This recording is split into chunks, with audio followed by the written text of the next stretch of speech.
Good evening, everyone. Welcome to the Ann Arbor District Library. My name is Amanda, and I am on the staff here at the library, and I'm so happy to have you here this evening for our event. Before we get started, just a couple of housekeeping things, and I've got my notes so I don't forget anything. Please silence your cell phones if you would. I just realized that I hadn't done that to mine, and it started playing some music. So, and that if anyone needs it, we do have some hearing assistance devices in the back. And if you didn't see them on your way in and you need the restroom, they're right outside and around the corner. And if you're playing the summer game, you may have seen the summer game code walking in, so please make sure to redeem that. So I'm just going to give a little bit of introduction to Kayla, and we're so happy she's here. Kayla Powers is a fiber artist living and working in the north end of Detroit, Michigan. She creates ecologically focused textile art to explore the common threads of our shared community. Her work has been exhibited in fine art galleries, a natural history museum, public parks, farms, and on the side of an old liquor store. Kayla is interested in human ecology, craft traditions, and the interconnectedness of all beings. She seeks color in locally foraged plants in an ongoing exploration of time and place. In this talk, Kayla will discuss the experiential research that informs her place-based art practice. Years of gardening and city living have given rise to her unique approach to foraging for plants in an urban environment. She will describe the process and inspiration behind her living quilts, the role of beauty in art, and the importance of cultivating a relationship with place. Please help me welcome Kayla Powers.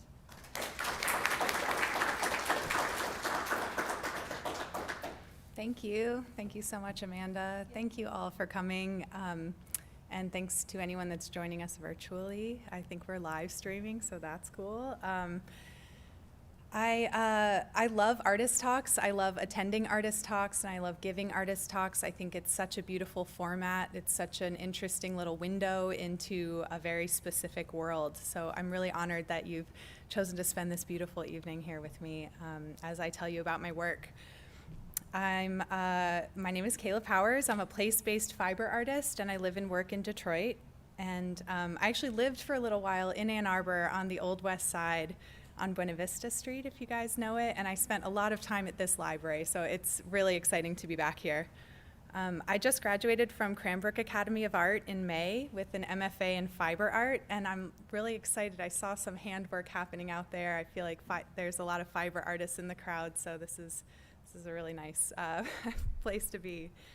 Right before I graduated, I gave a talk that summarized my research and my practice, and so the talk that I'm giving tonight is kind of an adaptation of that. And another requirement to graduate was to write a thesis statement, and I actually just picked it up yesterday, a printed copy of it, so I have my thesis statement over here if you're interested in those afterwards. If you get done with this talk and you think I just need more of that, then it's available to you. So, okay, so as a place-based artist, I see my work as an exploration of time and place, specifically the north end of Detroit, and specifically through the lens of a naturalist living in a city. And for me, there's always this tension between the living world and the built environment, permanence versus impermanence, and that's really what motivates the work that I'm making right now. And so, like I said, this talk is an adaptation, and initially I titled it Gardening, Mapping, and Being in Place, and these three things are really kind of arbitrary, and they're all sort of like blending into each other, but it felt kind of helpful to map it out like this for myself. And another thing I noticed is as I was like really focusing these last 2 years in school, focusing on what work is, I was recognizing the research as being like an inhale. Like I was researching, I was drawing in, I was filling up, and then the creation of the work was like the exhale, so like the producing of things. And it just happened cyclically, and so within gardening, mapping, and being in place, I see this inhale and this exhale happening the whole time. And I like to start with this image. It's a black swallowtail butterfly visiting a purple pincushion flower in my garden last summer. And it's so pretty. It's like so pretty, it almost is like a little cringy, you know? But I think that like a part of my whole like ethos around this work is that like there's such an important role in beauty, and that it can't hurt to have more beauty in the world. And so anyways, I'm starting with this one. I'm beginning with the garden, and so this is my backyard garden last August. Is anyone in here a gardener? Yes, look at all these gardeners. Okay, Graham, you didn't raise your hand. It's my grandma's a gardener. Okay, definitely. Okay, so I really see my garden as an extension of my studio, and it's a site of tending, mending, remembering, caring, practicing, being, doing, connecting, cultivating, waiting, resisting. I love a list. Rebelling, rejoicing, gifting, sharing. So much of my research around gardening happens on site, of course, but also in text form. So some of the writers I'm reading are Rebecca Solnit, Adrienne Marie Brown, Robin Wall Kimmerer, Maria Popova, among others. So the gardening section is a mix of the literal and intellectual pursuits that surround gardening. Here is kind of my makeshift dye set up in the backyard and my shadow, Maple. And I'm going to read you something from Maria Popova's newsletter. She says, "This is the great and terrifying truth about the creative life.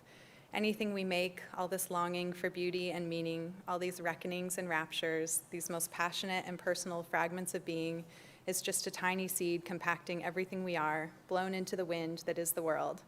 Seeds are planted and come abloom generations, centuries, civilizations later, and we can never fully know or know it all when or where or how they might.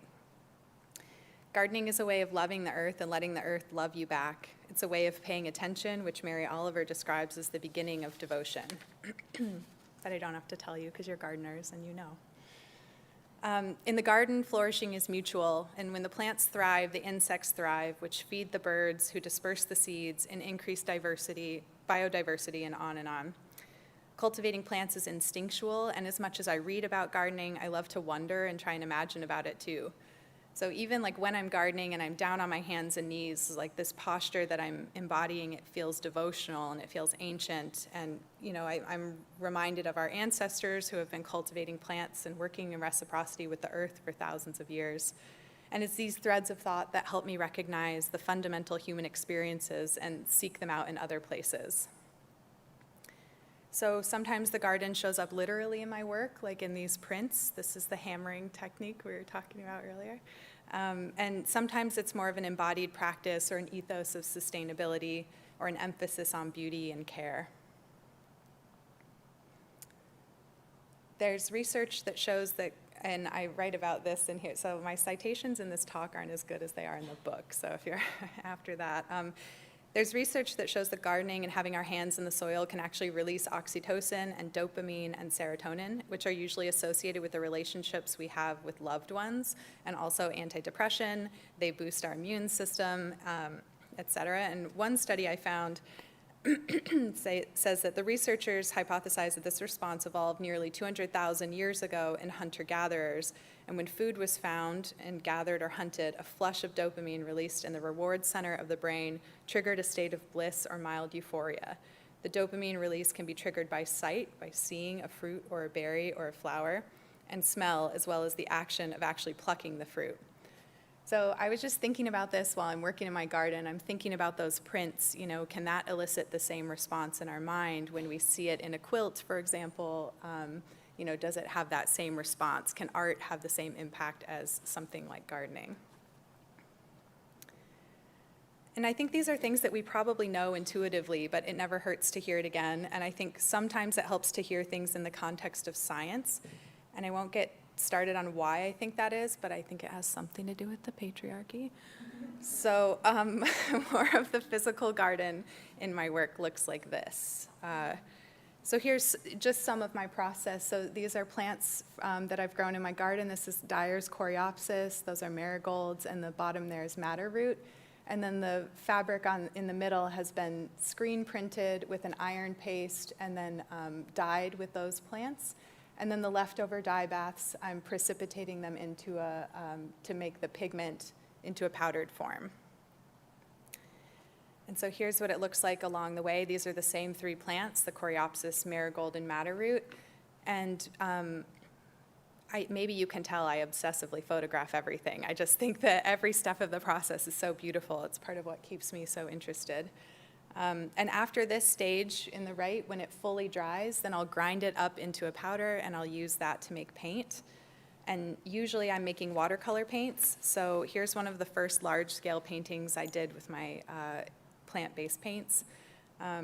Something I love about the way, in that last image, the way that the pigment dries and it pulls apart on the fabric, and it kind of reminds me of like the earth from above, like when you're looking down on a dry desert, or also like, like a leaf, like you can see kind of a leaf pattern. Yeah, so many. Is anything else coming to mind? Do you see anything familiar? Yeah, capillaries, blood vessels, yeah. I keep seeing this pattern all over the place. And so anyways, it's shown up in my work in this way, thinking of the earth from above and things like that. I just love the spaces in between too. When the colors are just almost touching, I think it really activates that like negative space in between. It also has kind of like, this piece kind of has like a, continents moving apart, Pangea situation going on. But this isn't a critique, so let me move on. So here's another example of plants in the work. So this is Japanese indigo that, again, I've grown in my garden, and I printed onto this raw silk fabric on the left with a hammer, and then you can see it showing up in the quilts in that top right corner. I've just stitched it on to that wonky little quilt. And I have a series of pieces that I call seed quilts, and this piece, for example, the seeds function as more of a metaphor. There was a time where I was putting seeds in quilts and planting them in the ground, so it was like a literal garden and it would sprout. But this is more of a metaphorical quilt, and so this is so exciting to me because there were all these overlaps in language even, so like an heirloom quilt and an heirloom seed, like the idea of generation, sowing seeds in the garden, sewing with a needle and thread, and so that it just felt like these two things were related and connected, and so I made this piece. It also kind of reminds me again of like earth from above in another way. I think that like the phenomenon of like seeing the earth from an airplane level is something we kind of take for granted, but it's actually like really amazing that we get to fly through the sky and look down at the planet. So anyways, just thinking of how like agricultural land is divided up and like parsed out in these grids, but then, the wildlife within it kind of can be contained to some extent. So these are the pieces I call living quilts. Here's another piece from that, in that same realm. This is called Milkweed and Willow, and it's from an installation at the General Motors Design Center in 2022. I would say my main two like reference points are quilts and windows. So I'm thinking about like the way that we see things, the way that light can really activate the fabric. And in this piece, I'm using silk that was dipped in beeswax, and it just like had this glow to it. Yeah, and then there's milkweed trapped in that little pocket there. I'm thinking about ephemerality and ethereal, like the ethereal quality of the light. And again, I'm using sort of a traditional quilt block pattern, a log cabin, but a different sort of variation of that. Okay, so that brings us to mapping, and actually I'm just noticing this right now, like look at the image on the right, the way those like blocks fit together, and then like in this, how those blocks fit together, and it's like, this is what, I don't know why it gets me so excited. So the mapping section could also probably be called walking or noticing, but I call it mapping, and maybe that will make sense to me later on. But I use it as a way to describe experiencing. Foraging in the city means that I cover a lot of ground on foot, and I have certain well-worn paths that favorite trees or favorite flowers that I like to visit, but I also really just like to walk, to see and to take pictures and to document, to collect, to hear, to feel. Rebecca Solnit says that walkers are practitioners of the city, for the city is made to be walked. A city is a language, a repository of possibilities, and walking is the act of speaking that language, of selecting from those possibilities. Just as language limits what can be said, architecture limits where one can walk, but the walker invents other ways to go. So here are just some of the images that I collect along the way, the one on the right being one of my favorite of all time. It's so good. Here are a couple others. A window, you can kind of see the window's broken. There's like some metal grate there and then inside of that there's like a really delicate curtain, which I love, and then that gridded sidewalk. So I'm really interested in the tracks that we make and that other creatures make, and as like a physical and temporary record of our having been there, and the way that tracks collapse time. And I keep saying this and it makes sense in my mind, but what I mean is that like you can see the human, in the picture on the right, there's the human foot track, and then there's the dog, and then there's a pheasant. And we weren't all there at the same time, but you know, they collapse time such that it is as if we were. So I'll need to parse that out later. Anyways, it reveals the comings and goings of beings that we may not have seen. And the tracks I feel most excited about are those that are made on the earth, especially in the snow. The temporality of snow is really exciting to me. I like that the slightest change in temperature affects how we can interact with the material. I also spent a moment outside this winter when it was snowing and I was like building something in the snow, and I was like, the material is falling out of the sky. Like it was just this really profound and exciting moment. I was like, I don't even have to forage. Anyways, also this feeling of like being Michiganders and like knowing the difference between a 20-degree snow and a 32-degree snow, you know, like that familiarity I think is really beautiful and unique. So mapping for me is a form of witnessing. It's like developing familiarity with place. And so like recognizing that the dahlias planted in the middle of Grand Boulevard needed to be deadheaded and no one else was going to do it. So I biked over and took as many as I could and filled up my dye pot, and it made an incredible orange color that was like exactly the color of the sky that night. Or, you know, knowing which land is vacant and where the invasive wild roses could be pruned without, you know, doing any harm. So I said I cover a lot of ground on foot, but I also cover it on bike. I do think that the act of walking in a city, but pretty much anywhere, the act of being present, of bearing witness, can be a reparative act. I think the city is built on a grid with automobiles in mind, especially Detroit, prioritizing efficiency and speed, but walking is a natural way of moving through the world. And so that's where this quilt came from, this idea of blanketing the land, installing a quilt that is temporary and free as an act of love. Try saying the act of love in grad school and just see what happens. It's not well received. A lot of my work has started to feel like maps. This piece, for example, I called Circling the Sun, which is obviously like a very large scale of mapping, but it has the same concepts in mind. It utilizes the grid, but the spaces between are full of flowers and colors and symbols that could be interpreted or read, but don't have to be. I think it's really important to remember that this is first and foremost a visual medium, and while additional context is helpful, it's really important to me that something can stand on its own as something that is like interesting, attractive, balanced, you know. I'm using those flower prints here, kind of questioning, like I was saying at the beginning, like what is the role of beauty? Do these flowers elicit something deeper for us? There are also seeds sewn into this piece. I use the circle motif a lot, thinking about like I said, circling the sun, this path that we're all on together. There's also a lot of transparent fabric in this, so a silk organza that I've used. And in this piece, it's not yet activated, but I later figured out how to do that. So here's one of the ways it became activated. This piece is called Self-Preservation, and it was part of that General Motors design show.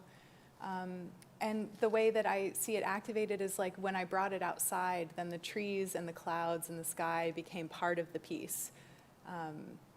You know, they almost became like a graphic on the front of the piece, and the way that it moved around like changed in its exact location. So it gave the context of the location, you know, gave the piece a different meaning. I also here started to use plastic, so there's bubble wrap included in this piece, different materials that I was finding on the ground, so like that sticky under the rug stuff is in here, some other single-use plastic. And I was thinking about like material inheritance, and again, like when we're passing on these heirlooms, but what else are we passing on with that?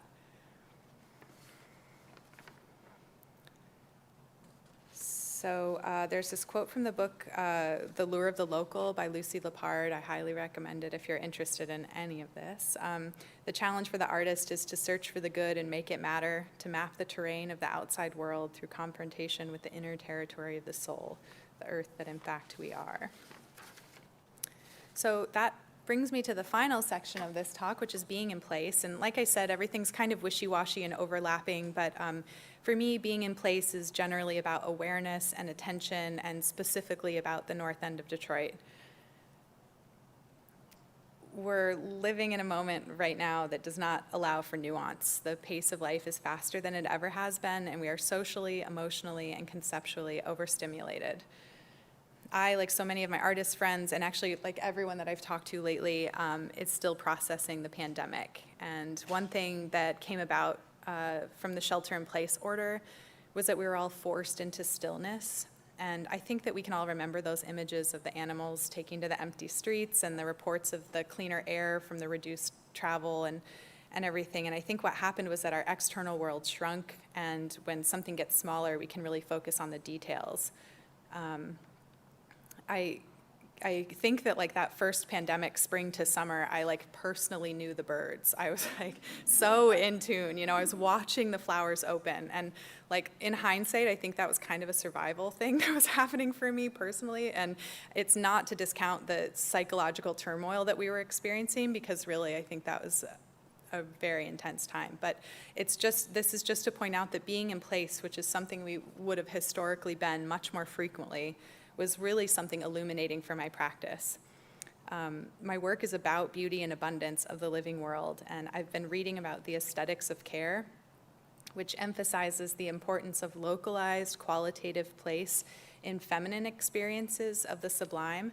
So this is like kind of heady, but I'm going to try and read it. So the reconceptualization of an aesthetics beyond grandeur and might looks for wonder in the most minuscule spaces of the quotidian. A singular event immersed in the local perspective, resistant to theorization. So this was really exciting to me, just thinking about like the neighborhood that I was in Detroit during the pandemic, as being as good a place as any to have an entire world open up to you. So this really opened my eyes to these micro moments of life, and thinking about the cyclicality of the living world, especially in contrast to the built environment. Something we all live with in Detroit, and I suppose everywhere, but it's the way that we try and construct these things like buildings and roads and sidewalks and things, but the living world has a way of taking it back. And we see this all the time. Even just a little crack in a house will allow the water to enter and plants to grow. And so you just see how fragile everything actually is. So in this thought of permanence and impermanence, it kind of led to these sculptural pieces. I call them cloud rocks, and they're informed by the shapes of rocks and clouds. No surprise there, but which are surprisingly similar shapes, and they really addressed exactly what I was trying to talk about. Rocks being these things that we consider like solid, permanent, unchanging, and clouds, which are these sort of like formless, floaty things. And so it's all naturally dyed natural materials, and then woven on a copper armature, and then they're stuffed to give them some volume. They were also heavily inspired by these like pigment moments again. So this is the same process that I showed earlier on, where the pigment is drying on the cloth and it's pulling apart. Oh, it's kind of like a city, right? Like when you look down at like an older city. Anyways, so I really like this. The same with weaving these pieces is like the wheels are in motion. You can like have a hand in it slightly, but then so much of it happens by chance. And I really like having that smaller amount of control over what's going on. Again, the breaking apart of the sidewalk, I think it was so interesting to me. It was like these exact same shapes that were forming in these like pigments, I was experiencing them on the ground. And so it was just like the micro and the macro again and again. And so that really inspired these paintings. This is a piece titled Broken Ground, which I made with plant pigments on a wood panel. And I really like this, the title especially because sometimes we say break ground to mean like starting a thing, like, breaking ground on a new development or something. So it's like the beginning, but it also references the end. So, the ground breaking apart as the living world takes over. And these are paints made from plants that grew from the ground, that drank the water from this place, that blew in the breeze, that were nourished by the sun of this place. And I don't fully know why that's important yet, but I know that it is. And I continue to explore this format. So here are a bunch of watercolor paintings, again with plants. Another way that I've started to interpret being in place is to create something site-specific. So the context here is that the background was painted, and then this piece hangs in front of it. And I know it's a little bit hard to see here, but I have another image that'll give a better sense of that. This was my thesis work, so another requirement to graduate was to make one piece like this that hung in the museum at Cranbrook. You can't really tell the scale, but it was 8 feet across by 9 feet long. I titled it A Long Walk Through the North End, thinking again about those like micro moments and the sort of like quotidian. And so it's just a long walk through the North End. It's just like one day setting out for a walk. It's not something grand, despite the scale. So here's another image where you can see a little bit peek behind it. It actually sits 10 inches off the wall. And the little marks that I make on the wall I call seed stitches. And again, like with the transparency in the image that I showed outside, it really activates that transparent fabric. It changes the surface of the piece. And actually installing the little dashes felt a lot like gardening. It felt like seeding, sowing seeds. And so it felt like kind of a full circle moment there. Here's just one more close-up image. They also sort of feel like fingerprints, and I was thinking a little bit about like our ancestors who were painting on cave walls, thinking about like mapping or documenting a hunt or something like that. And there was just something kind of, again, like ancestral in this action alone that I was experiencing here. So the newest body of work I have is called Made of Light, and this is sort of like, again, about being in place. There's like this specific moment in the day when the sun is 6 degrees below the horizon line. It's called civil dusk. It's so beautiful. It happens from like right now, it changes with the season, but at this moment it's like 9:10 to 9:45 p.m. And I think it's the most beautiful time of the day.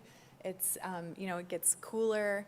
The light is dimming. You can still see a little bit of shadow on the ground. You can still see trees and plants and things, but the fireflies are starting to come out, and so that's what has inspired this work. I started to use cyanotypes in here, so that's what you're seeing in the middle, and then on the far right side, but again, the screen prints of plants, and I stretched this one on a frame, thinking again about like a window looking out.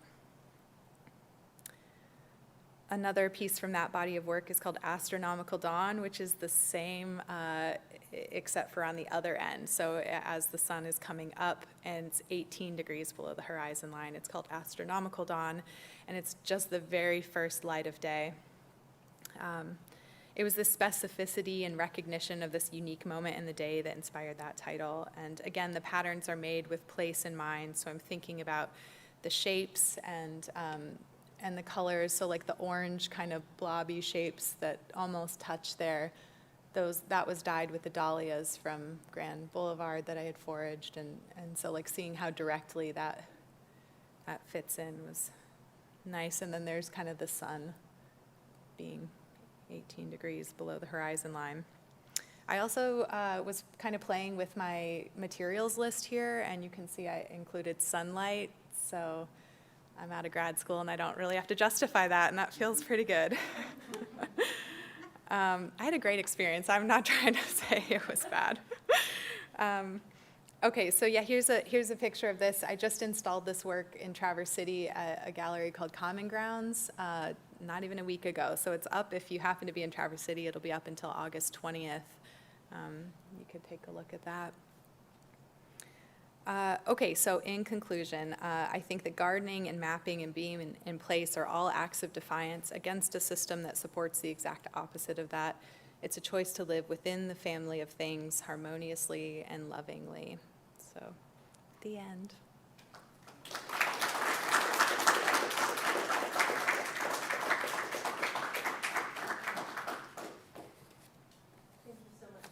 That was really lovely.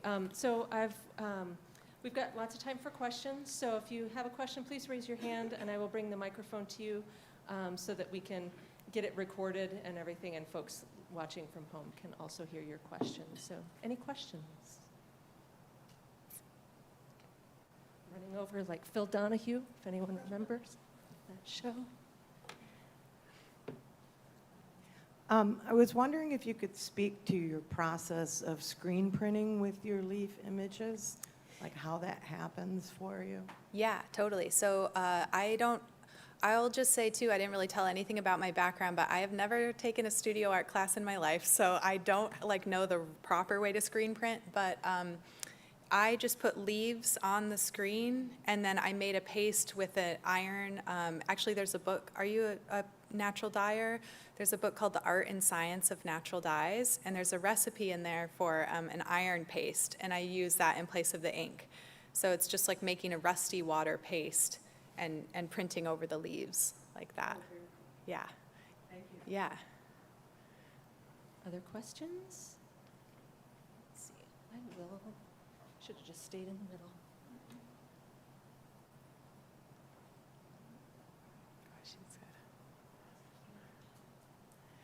First of all, thank you so much for coming here to talk with us tonight. This is really great to hear more about your work and your process and your motivation and intention behind it.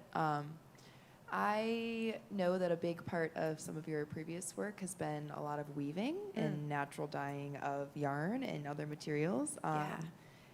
I was wondering if you could talk about that a little bit, how you got interested in it, what your process is like, your favorite thing to dye with, your favorite plant. Yeah. I'd love to hear more about all of that. Okay, yeah. Right. So I have a degree in art history.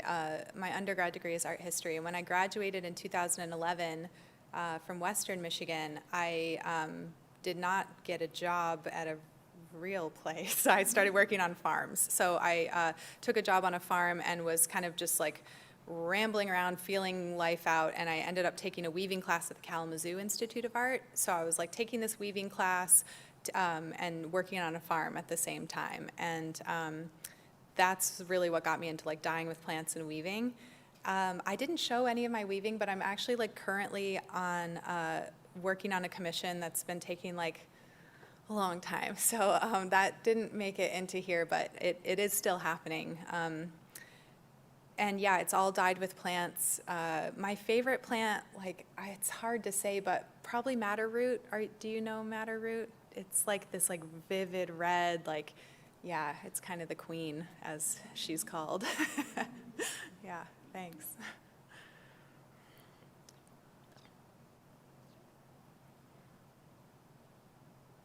Okay, I really enjoy your work, and I'm so excited to be here tonight. Thanks.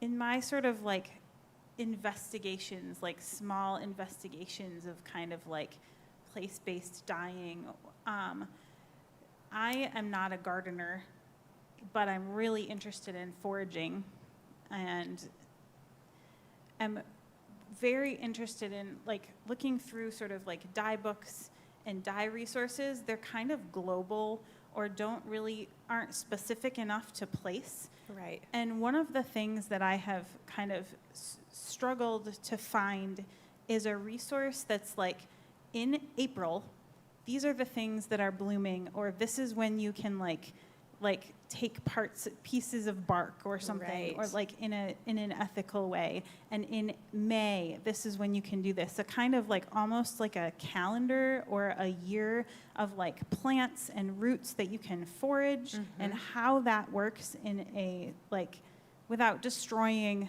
a plant, of course. Yeah. But in Michigan or something, so that I don't know. This is just I don't know. This is just like the one resource that I find hard to sort of like piece together sometimes, and that Yeah. is the thing that I would like be very interested in sort of seeing.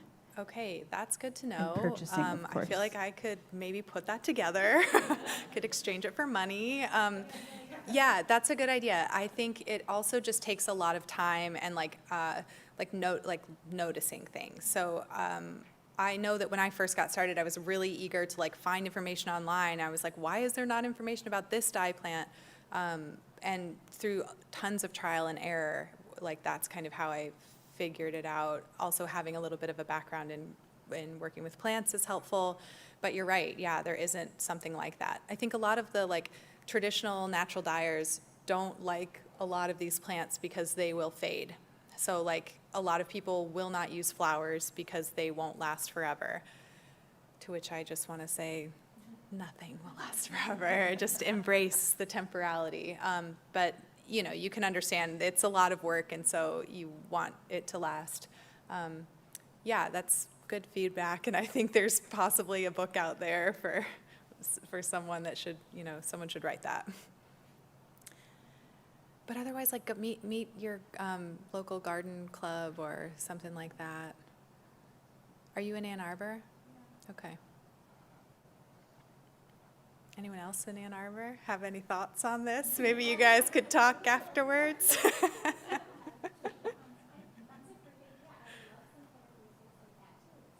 Yeah. Totally. Yeah, let's swap emails after.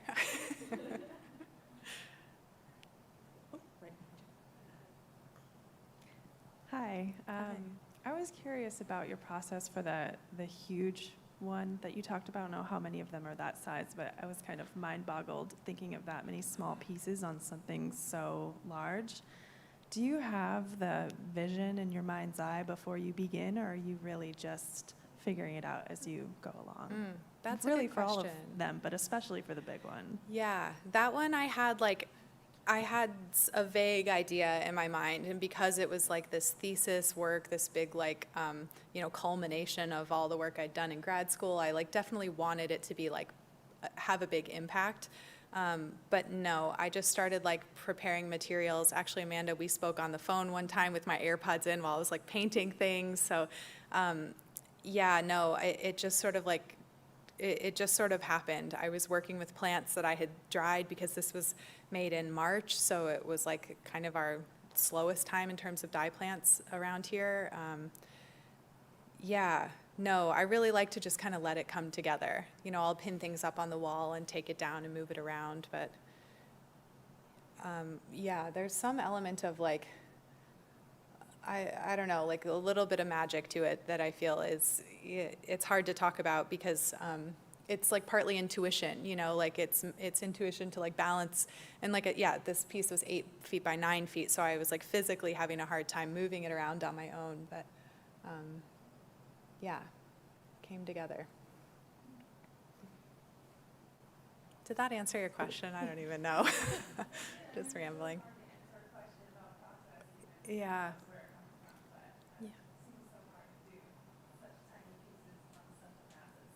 Yeah, thanks. Well, that's the other thing about working with the plant dyes is they all go together. There's something like really harmonious about the way that the colors work together. So like the palette, at least, is one thing I don't have to fuss too much about. Any other last questions this evening? Oh, yep. Wondering what drew you to Detroit? Oh,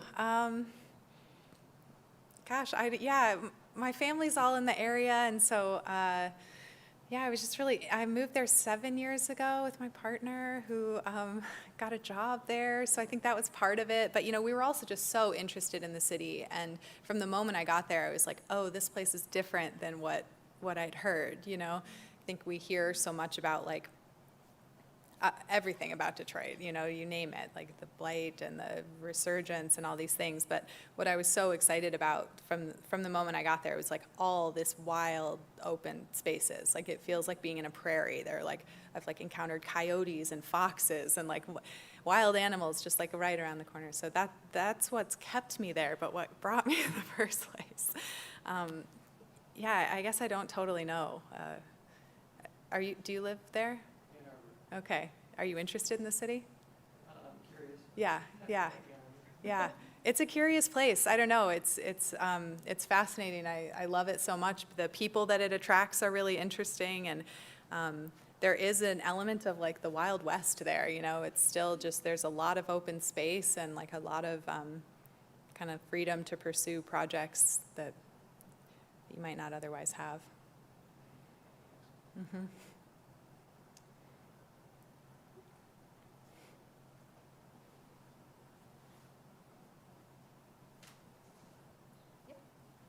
Hey, I was just wondering what dye or which plant produces the highest volume of dye for you? Oh, that's a good question. I mean, I guess I'd probably say our queen, the madder root, is just super abundant, and yeah, that's one that I like always go back to. It's a really, really powerful plant. Yeah. Is anyone else growing madder root in here? Okay.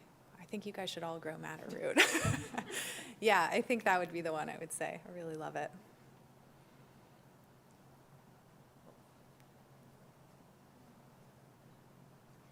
Can you talk a little bit about, like, if something doesn't turn out, I mean, if you don't like the way something turned out, like saving it for another project, like, do you have a system or, you know, a way you prioritize, like, you know, there's such precious, you know, dyed materials Totally. that you've worked on. Like, yeah, what does that look like for you? Yeah, okay, actually, that's kind of where this one piece came from. Let me show you. Oh, here's a close-up of it at the end. All these teeny tiny little scraps that was sort of like, didn't make their way into something bigger. Yeah, it was like a way to kind of like celebrate all these tiny things. So yeah, you should try this. Tiny. I have like a lot of little pieces. Yeah. I don't want to like throw these out. Totally. Yes, that, and also like in some of these other pieces you can see I have these like these pockets that are, so in this one it's like a wool pocket, but I've also used like scraps, like I'll just chop them up really small and put them in a pocket, which yeah is kind of like part of the cycle. It feels like composting or something. Yeah, don't throw it away. Have you ever experimented with like slow stitching and mindful stitching on your work? Yeah, the question was if I had worked with slow stitching or any sort of like mending or things like that. I'm recently getting into it. It didn't work for me in grad school because everything felt like it needed to be so fast. But I have lately been doing it. I don't know if you can't see it all, but in the piece that's hanging there on the wall, there are some really small moments of like hand stitching. It's something I'd like to incorporate more because I think it's so beautiful. Yeah. You're a hand stitcher? You do some mending? Well, yeah, I do experimenting. Yeah, it's really, really a nice art form.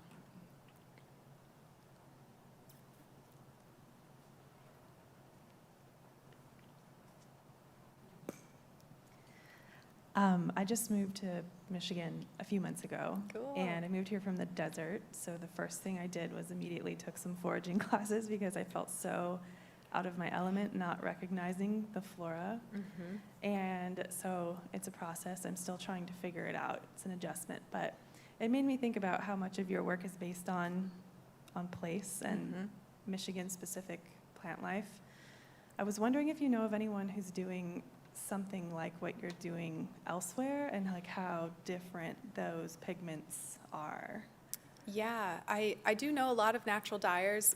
I don't know a lot of people doing like fine art with natural dyes, but I do know a lot of people who are like really engaged with place where they are. Yeah, it's something I'm really interested in. I'm getting ready to go to Iceland for a residency, so I'll be there for the month of September, and I'm so excited to like work with the local plant life there and see how the palette differs from what we have here.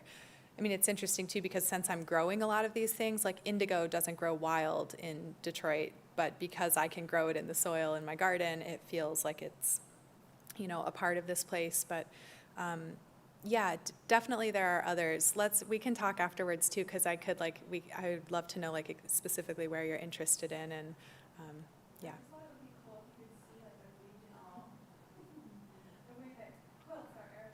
Totally.